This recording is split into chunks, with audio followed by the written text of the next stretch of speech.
Namda tsurim seje sashen den tenzen pame releng gube zeshira niden na wa chukun sa tuju durgun dubla chaza lo rikam sape minto tambes rinye lamje lo rima jan techen kushi tezebe yonzen lamar che wache la dukam jisi sonyo pachen lo sambu chipi chigi ingan dam kega yapte chushan kes na yesinge chunyan lo tuyo Chewa kundu yanda lama dan chame chuji pala long chuji sada lam jiyan dera zine doji shange kun banyo to shu.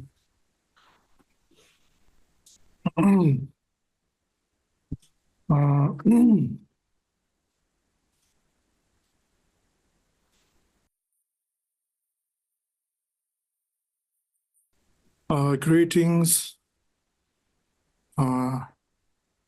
to everyone who is participating on this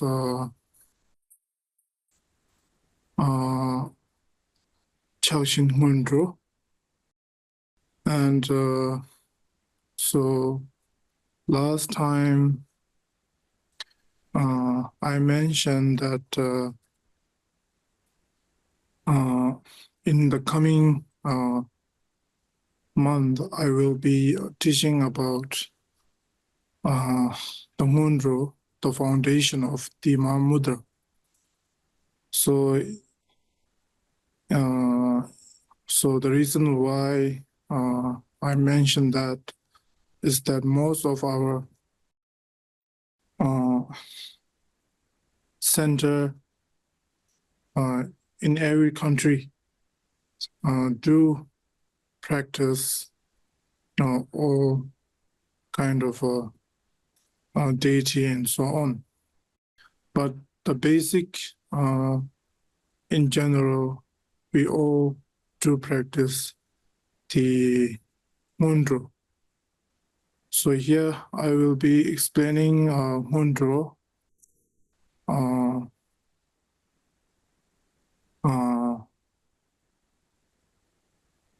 A commentary written down by the first Jamgon Kongtrul, which is known as Torch of Certainty. And although in Vajrayana, we do have a different type of practices, such as tantric practice, which is very much starts with the empowerment from a higher deity. For example, like Chakrasambhara or the Vajrayogini, or one of the 13 deity of Marpa. So according to that kind of practices, before engaging with the practice, you must need to have receive and proper empowerment from a master, an authentic master, not just a person who give empowerment, but the person himself should be so far have to go through the process from starting from the refuge, then the self-liberation vow, then so on, the inner bodhisattva, and the practice such as the secret practice, starting from the lower kind of tantra. And slowly, with unbroken samaya, the person should be somehow have to meditate and do retreats until they have gained realization.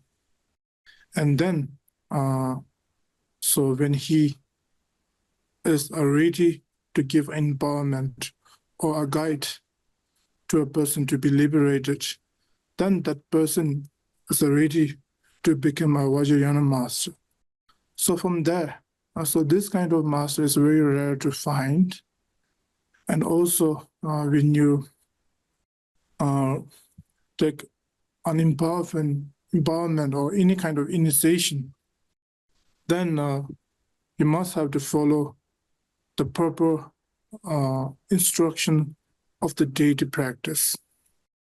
And it should be always continue in the daily basis until the mind turns into its own true nature of wisdom. So in that, there are many commitments towards the deity, towards the Lama, and it has many kind of foundation to be required. In that way, the Ngondro is just much different compared to the tantric practices. Doesn't require such as very high tantric empowerments. It is more on the mind training, and also it has the essence of tantric mind training. So somehow the Ngondro is a very kind of important practice to begin with. And also whether if a person is not able to practice the higher tantra, but just practicing it, Ngondro itself, it is very much beneficial in many ways. Therefore, even though such practice starts with the Ngondro, and the Ngondro is basically very important for all the Vajrayana practitioner. And here it's also a very gate to become an authentic Vajrayana practitioner. So therefore,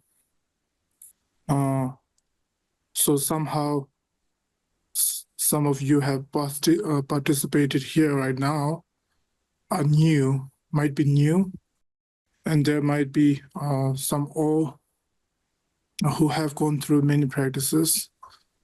Anyway, it doesn't make much differences because the Ngondro is already starting. So here, I will be explaining Ngondro, which is according to the Karmakagyu Mahamudra tradition. And one should remember that. So now I will be explaining about the Ngondro, but from the disciple or the student, they are taking the first step on the path of being a Karmakagyu. Just calling ourselves Karmakagyu doesn't mean we are an actual Karmakagyu practitioner. But what makes us a real Karmakagyu is that the practice itself represents the person. So here we are really starting with the Ngondro. So in that way, I have requested all of my disciples and the one we have center in Southeast Asia and the Western Center to be participate because we represent a Vajrayana. And this is a Karmakagyu particular lineage.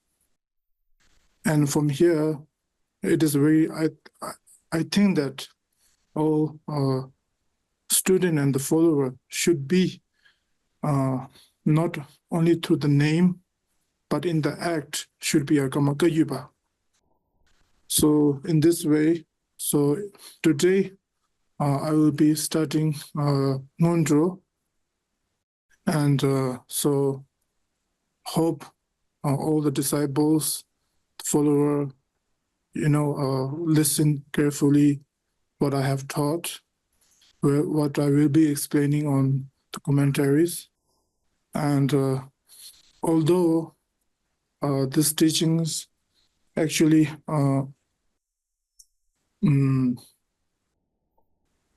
actually coming about of secret practice, but somehow I thought it would be very much beneficial to those who are practicing Hondro, because sometimes people doesn't receive a proper explanation of Hondro. So when the Hondro from the starting, if you haven't, receive a good explanation, no matter how much you try to practice Hondro, somehow you feel no much a good result. Therefore, it would be better that those who can participate. So therefore, this time is not that much. I kept this teaching as like a public to those who wants to practice the Hondro. And so to begin with the Hondro, what we should remember that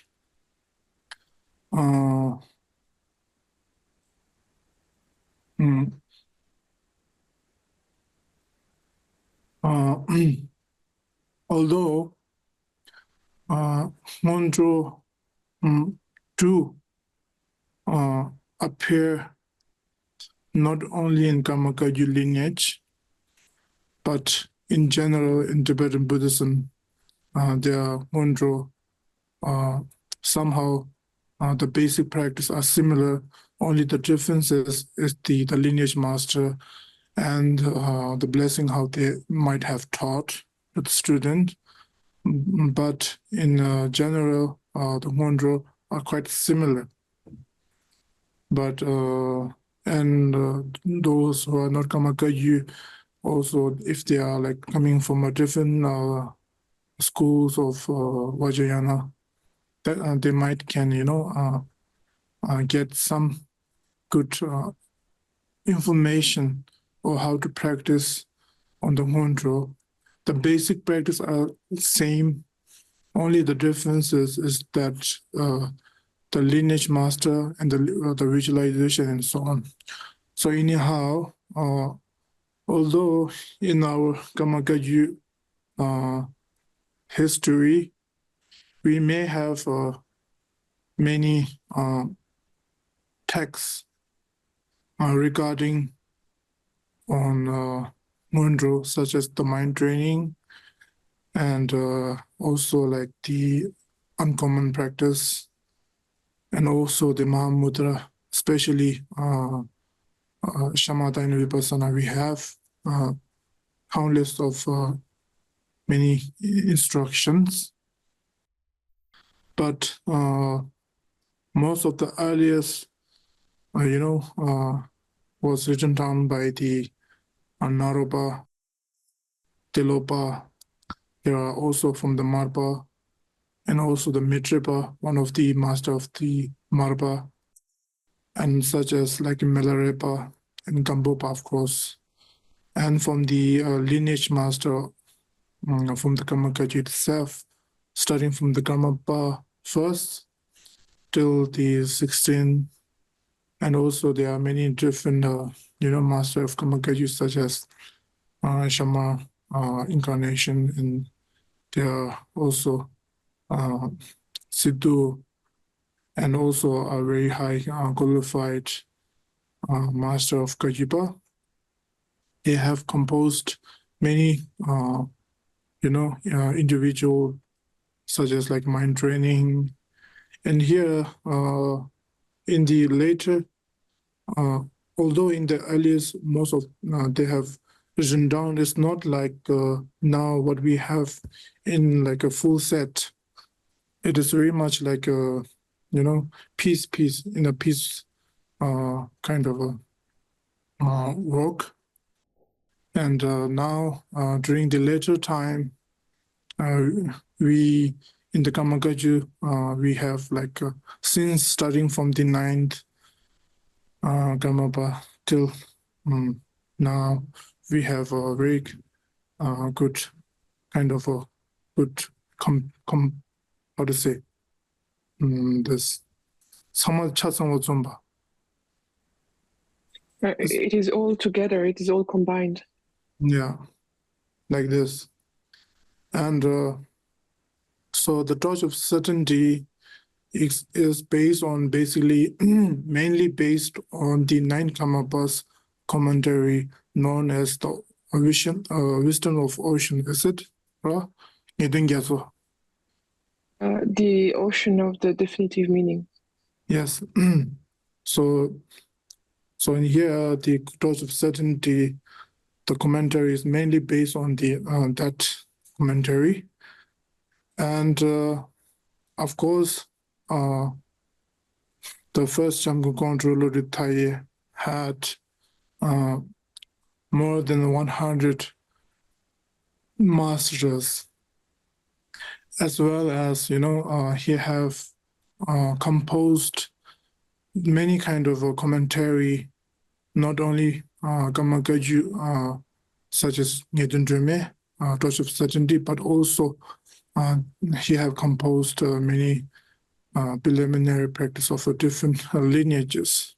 Somehow, so it is based on many commentaries, not from the only Gamakaju, but mainly from the Gamakaju. It is based on the Nyedun Gyatso. So in that way, so the Nyedun Torch of Certainty is in one of the 5 treasure of the Jamgon Kongtrul collection. One is called Jachin Kanzu. What does it call? The treasury of vast teaching. So in that collection, you can find the commentary of the Torch of Certainty to those who may concern. And so far, although in Gamakaju we have many, later on there are many kind of a commentary written down by the 9 Karmapa, also by the Jamgon Kongtrul, and so far. But in the later, after the Jamgon Kongtrul Rithaye time, and the more common explanation have given in the retreat is the Torch of Certainty. The reason why the 9 Karmapas had 3 kind of commentary. So 2 are very short, 1 is too vast.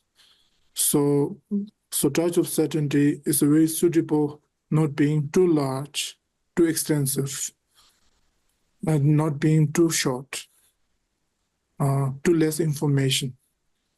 So in that way, so this commentary is very much, used or taught in various Gamakaju retreat. And so far, so today I will be starting with the name itself. The concise graduated instruction on the 4 preliminary and the main practice of Mahamudra. So, in order to practice the shamatha in Vipassana, in the Gamakaju, we do have to start with the mind training at the very beginning. Because without having the proper mind training, and also without having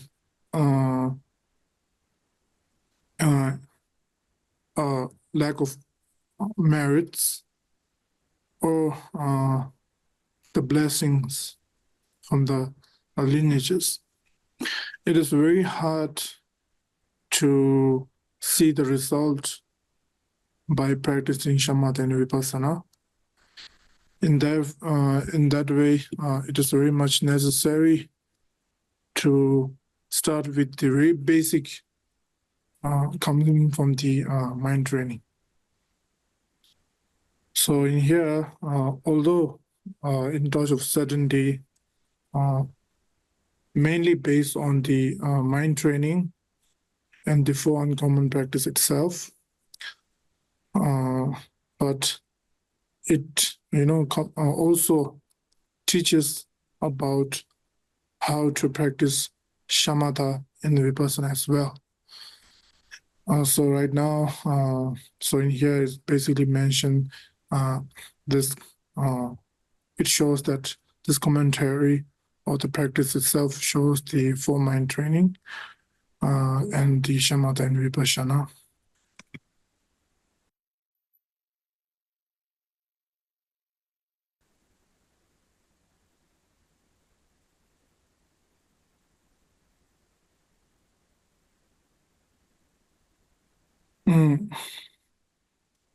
So far, we will begin with the homage.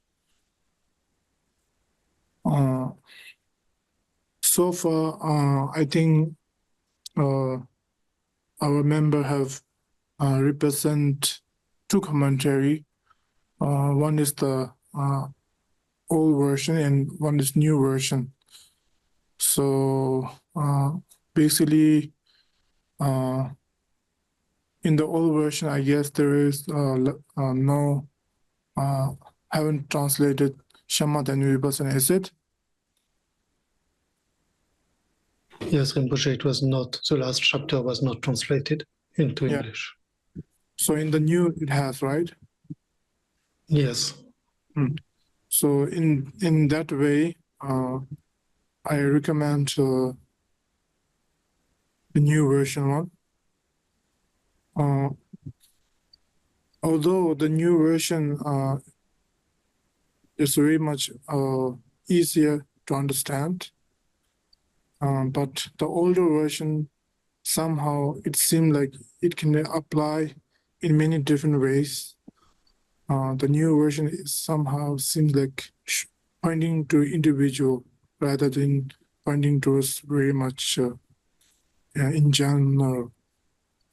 But right now, since it is not just a commentary you are reading, but you are receiving oral transmission, teaching itself from a person. So I will be explaining.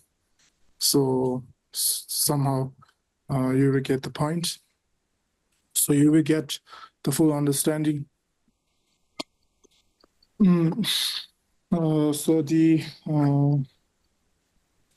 So now I have Tibetan commentary to be based, so that I will be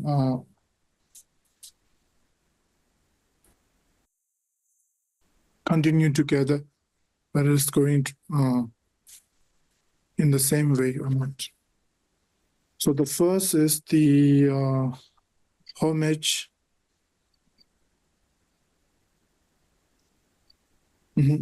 So I will be reading. I bow my head to Ajatara Pema Nyingye Wangpo, who uphold the lineage of the wishful feeling jewels. Glorious Dusum Khenpa oral transmission passed down from the forebears of all Siddhas, Marpan, Mela, and Gambupa. So basically, it is the homage. So I will be explaining to the Tibetan text, which is more comfortable for me rather than looking in English one.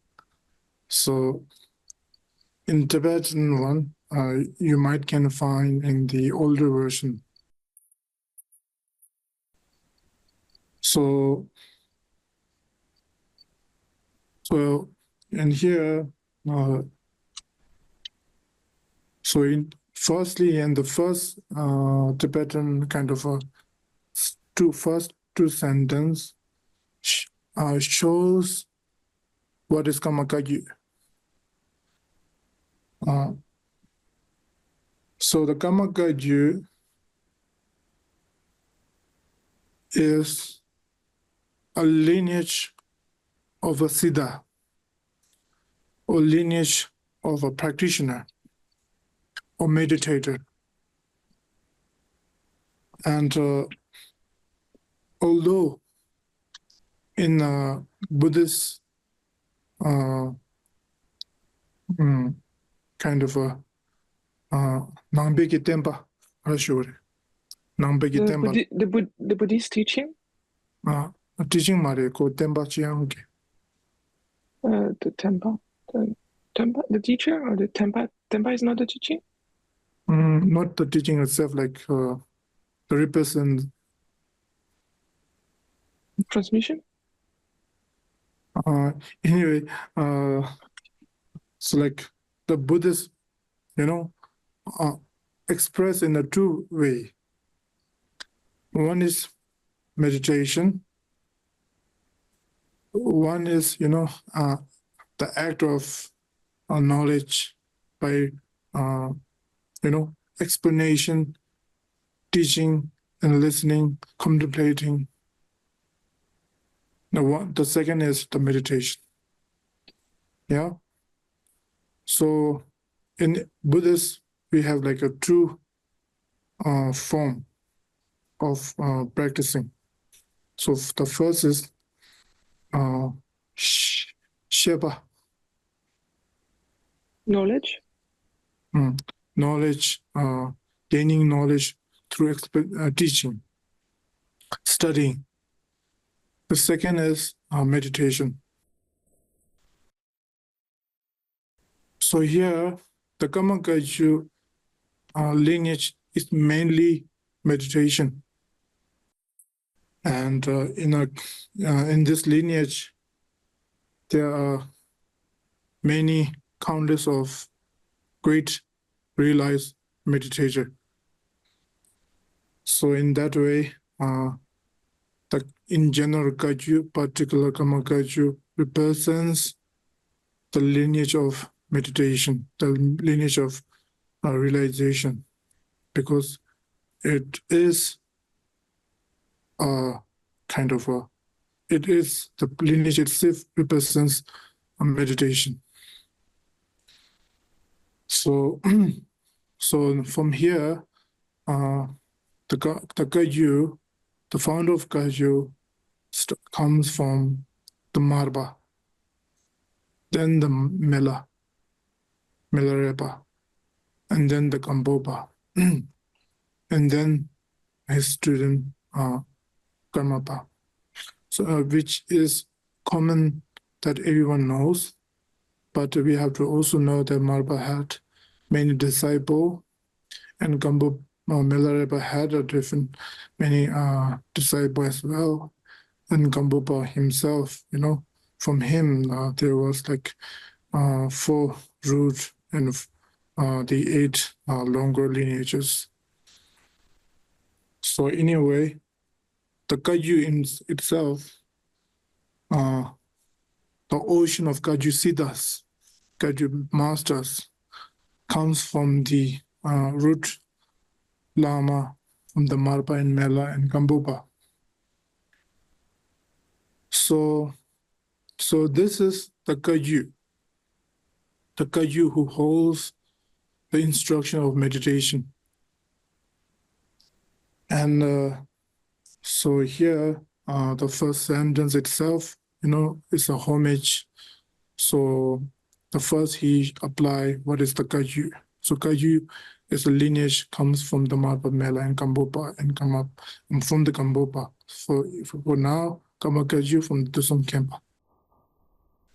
And so from there, the precious instruction, the precious whatever it is kind of a wish fulfilling jewel or gem.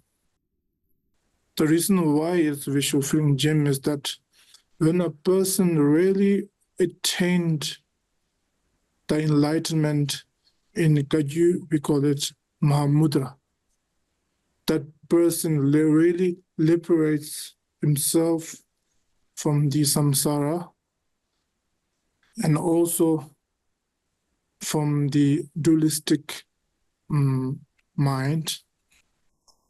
And in that way, somehow the person gets fully liberated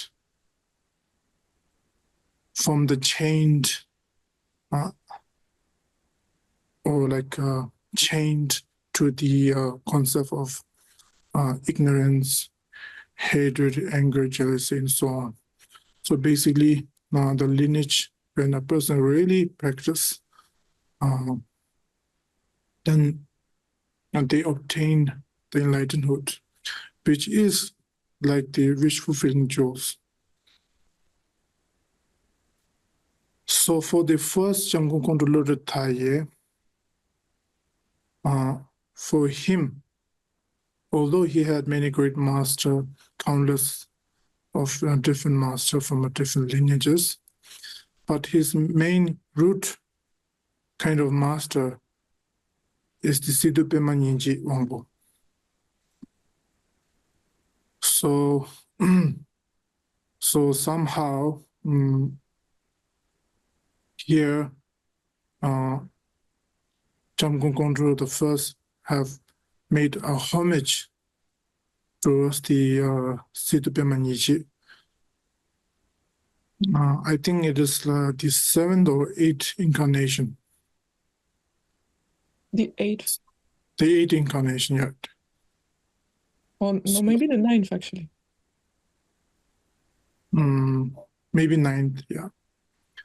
So anyway, so he made a homage towards his guru, and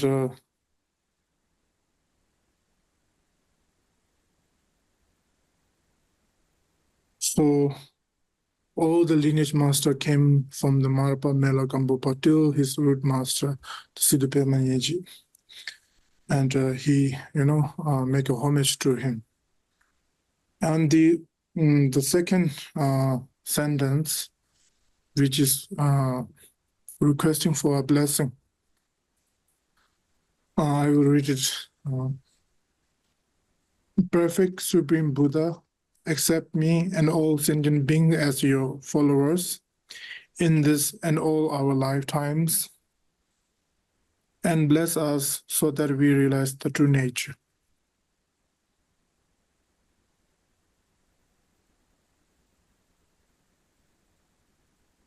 So this sentence can show somehow you might get the picture of what the commentary is. Because here he requested, may the all sentient beings truly realize the true nature of phenomena. So through whom, through actually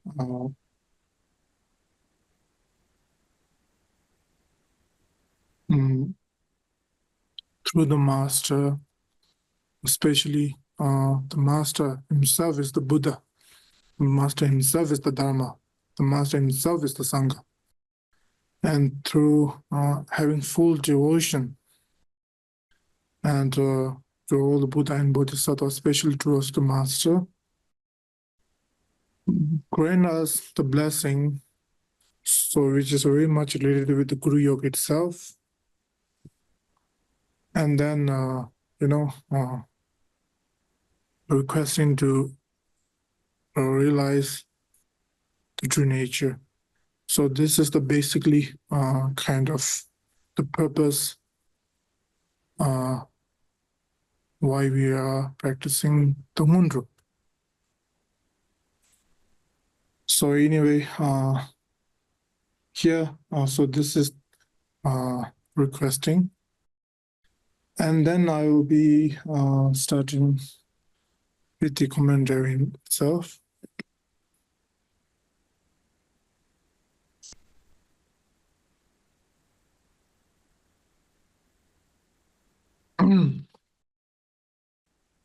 We have all been born human. We need to understand that the significance of entering the gate of the Dharma is that our mind must move towards the Dharma. So it is written clearly the purpose of practicing Dharma.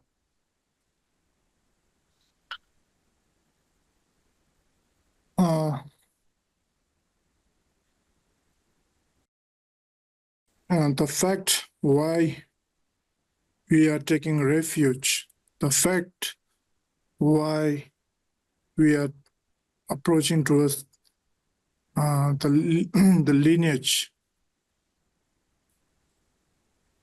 is that may my mind move towards the Dharma itself, right? That is the true reason. If the mind doesn't, move towards the Dharma, what's the point of practicing the Dharma? What is the purpose of taking refuge to the Buddha? And what is the purpose to follow and join in the Sangha? Just because to move our mind towards the Dharma.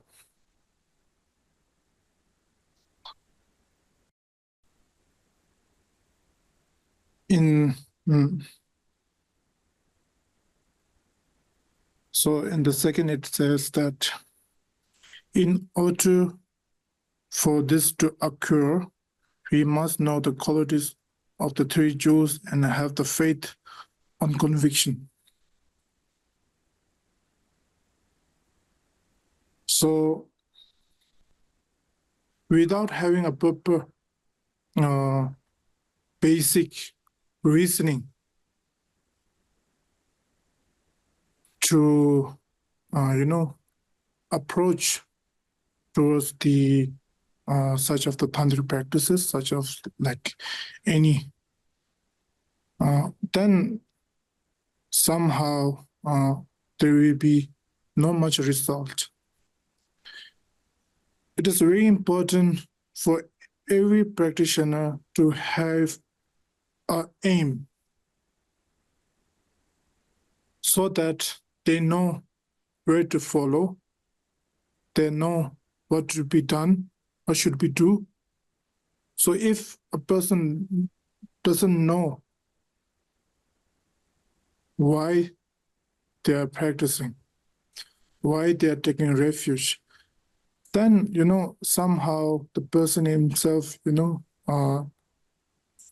matter how much they, continue practicing, they are lost in a way.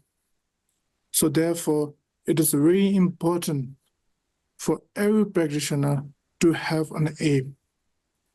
What is the aim? So the aim should be occur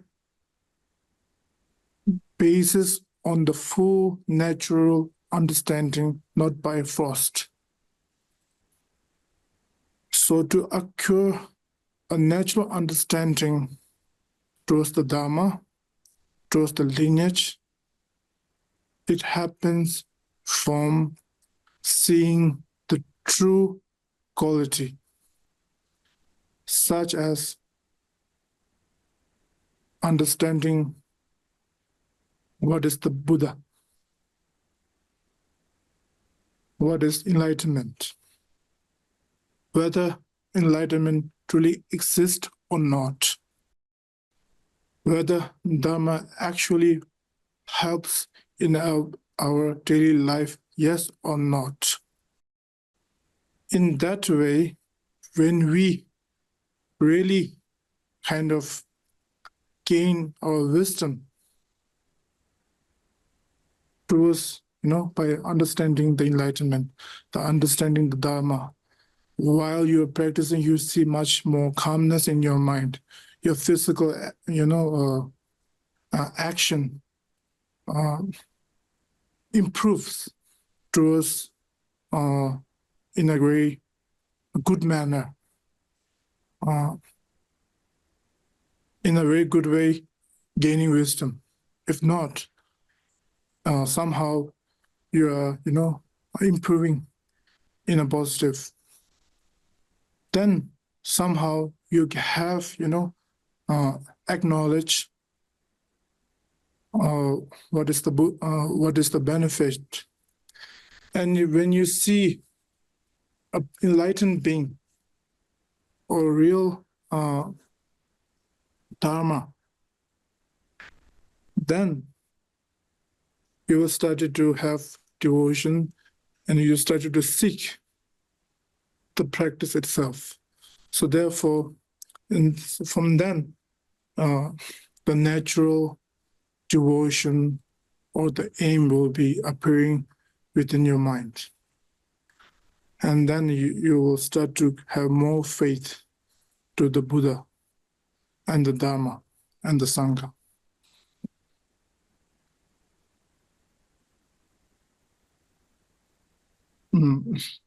So it is very important to have an aim. So in here, we are seeking liberation. So the liberation is the aim. And so this is what should, for now, this is what it's talking about. And if you continue, but if we do not recall death and impermanence, that faith will not serve as solid basis. And for that reason, we must, till here.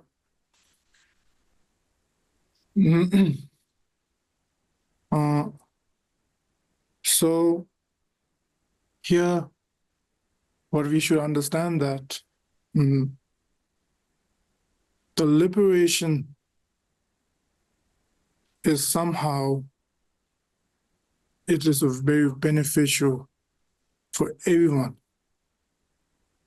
But to obtain or to have a very desperate of to receive it.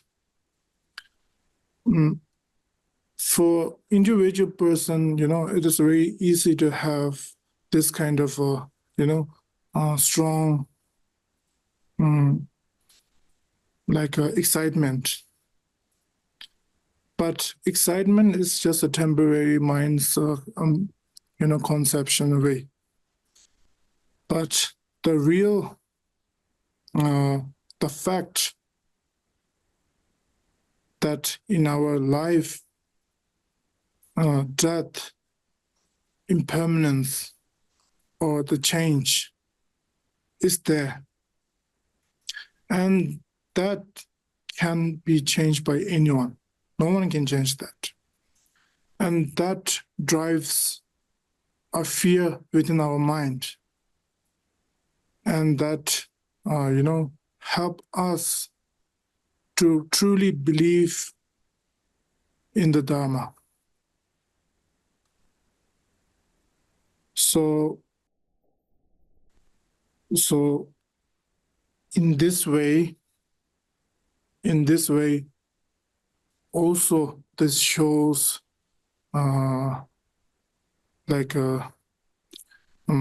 Chiu Sumjirimba.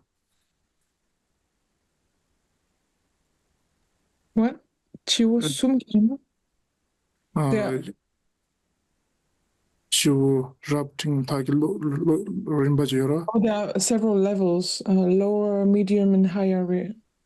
Such as in the 37 practices of Bodhisattva, if you have joined last time, they mentioned about 3 different kind of level. Yeah. So Ju Chungu, Ju Ding, Ju Chenpo, like this kind of level to Lower capacity, medium capacity, or higher capacity. Yeah. Yes, that. So in here, this basically shows that because it mentioned the impermanence and the faith, and in that way, we in the Mahayana they mention about the capacity of lower, where they only get frightened by the death, impermanence, and all the suffering, so that they approach towards the Dharma. The second is they want to attain enlightenment, so they approach toward the bodhicitta. And the last one, for the sake of all sentient beings, they approach towards the Dharma. In this way, it's the same way it applies it.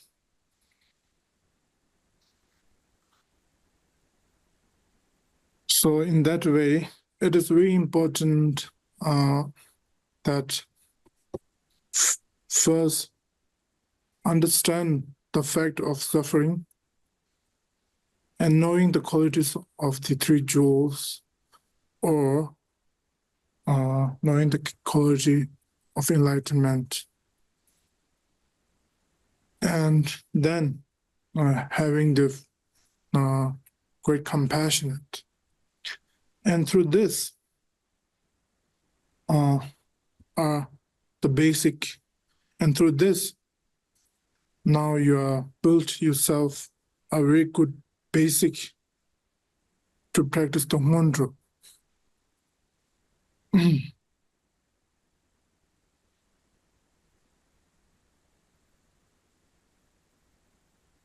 And for that reason, we must first meditate on impermanence, appreciation of impermanence arises due to understanding how difficult it is to gain the pleasures and resources of the precious human existence. So anyway, I will be stop here, and tomorrow we will be starting from the precious human life. And so I think for first day, this much is good enough. Too long, I think people get sleepy or bored. So I will keep here, and we will start tomorrow. Actually, the Mundro, actually now in June, right now, I have like a less program, so I have time to teach. And so in this month, during the weekends, I will try to slowly explain the commentary. So there is no guarantee that I will complete this commentary this month, but it is good for you that you can have time to understand slowly and do meditation together.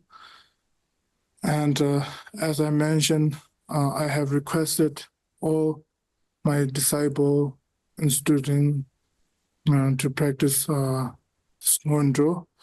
I'm not asking them to do 100,000, but anyway, while I'm teaching the Mondro, try to somehow engage with the Mondro practice so that you get the seed. To have the habitual patterns of the Dharma. So in that way, somehow, if in the future, if you practice, you will know how to practice it. So it will be very much helpful. Although I just have the name of a big Lama. I am a student as well, and also a beginner practitioner. But I have a very good master in my presence, and through that I'm very grateful. So somehow I think that it will be very much beneficial to those who are practicing Ngondro and those who are beginning in the Vajrayana Buddhist. So okay today for this much.